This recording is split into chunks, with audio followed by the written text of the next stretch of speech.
Hi, I'm Chuck Bender. Welcome to the Acanthus Workshop.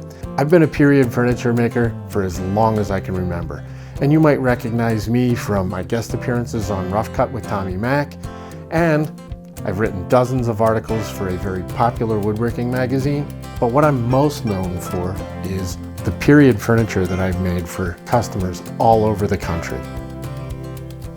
One of the most essential tools to any shop is the drill press, and you can see this has been mine since the late 80s, early 90s, and it's just an old school Delta drill press back when they were still located in Milwaukee, Wisconsin. I've always used the cast iron table that came with the drill press, but it's actually kind of small.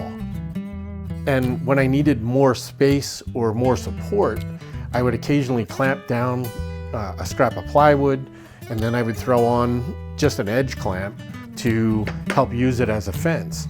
And when I saw the Woodpeckers drill press table and the various accessories that you can use on this thing, I thought this is the perfect addition to my old drill press. I really like the rigidity and thickness of the table. It's got that nice smooth laminate surface on there. It also comes with these T-tracks on either side for mounting the fence system. And it took me maybe 10 minutes to get this thing mounted and adjusted properly. So I'm really excited to get to see this thing in action, so let's get to work. In the process of mounting the table, I made sure that everything was centered perfectly on my bit. I installed the tracks in the proper place so that they zeroed out at the dead center of my bit. So that makes setting the fence really quick and easy.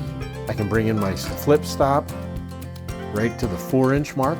Then I can bring in my board, butt up against my flip stop, set my knuckle clamps right into place to hold it all in position, and I'm ready to drill.